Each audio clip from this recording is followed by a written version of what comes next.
Sveiki, su jumis Laura. Šiandieną pradedu atsakinėti į jūsų klausimus, kuriuos gavau į savo elektroninį paštą, į LinkedIn platformą ir kuriuos jūs man visada užduodate mūsų apmokymų metu.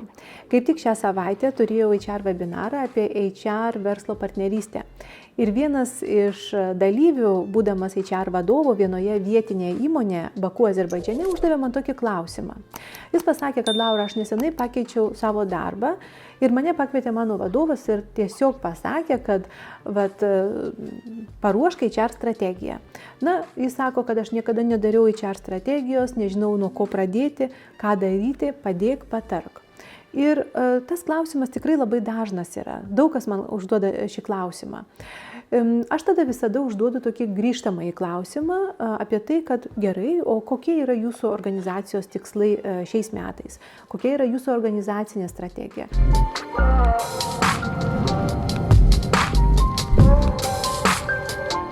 Ir dažniausiai gaunu atsakymą, kad mes neturime organizacinės strategijos. Žinote, neturint organizacinės strategijos, ruošti departamento strategiją, ar tai HR būtent departamento, ar tai marketingo, ar tai IT departamento strategija, nėra profesionalus dalykas. Tai nėra profesionalu aplamai. Ir jūsų strategija, kokia jinai bebūtų, jinai nebus strategiška.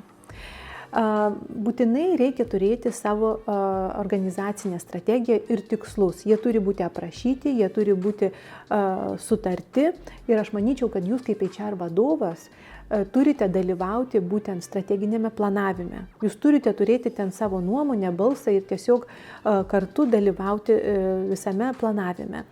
Visų pirma, norėčiau pasakyti, kad dažniausiai būna taip, kad organizaciniai tikslai, jie būna tokie apibendrinti, bendri ir labai tokie strategiški. Būna 1, 2 ar maksimaliai tai būna 3 tikslai. Ir labai tokie dažnai pasitaikantis klišai tikslai, kuriuos organizacijos dažniausiai savo apsibrėžia.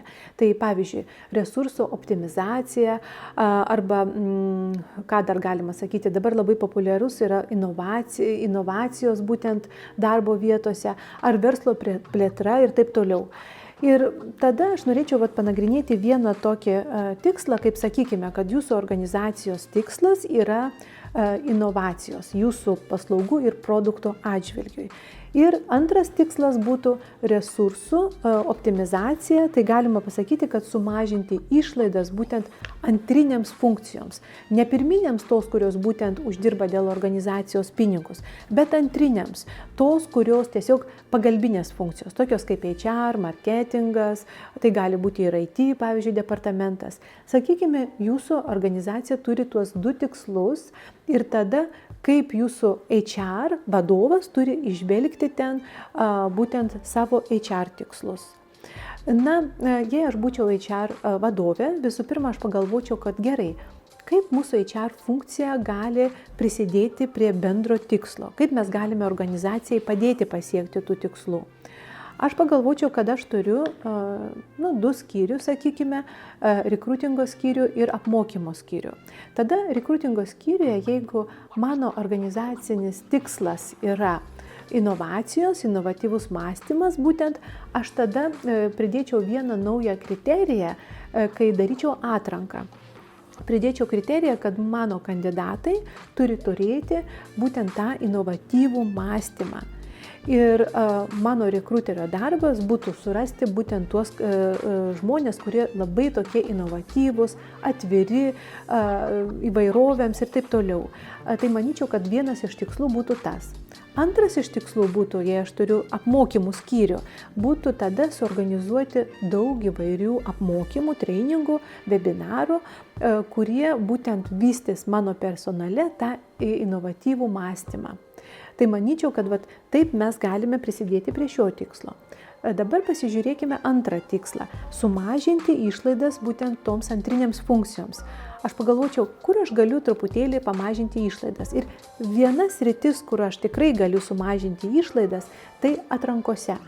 Būtent mažiau naudotis išoriniais resursais, mažiau naudotis, pavyzdžiui, headhuntingo paslaugomis, o daugiau stengtis uždaryti būtent vakancijas vidinėmis lėšomis ir vidiniais resursais. Ir manyčiau, kad gali būti toks HR tikslas, kaip sumažinti išlaidas rekrutingo atžvilgiu 10% ar 15% ar 20%. Na, nepatarčiau taip drastiškai mažinti tiesiog būtent išlaidas, bet truputėlį galima pamažinti, pavyzdžiui, 10%. Ir iš tiesų, pasižiūrėjus į organizacinius tikslus, nėra taip sunku įžvelgti HR departamento tikslus. Ir nepamirškime, kad mūsų HR strategija, jinai yra sukurta tam, kad padėti organizacijai pasiekti organizacinių tikslų. Iki malonaus.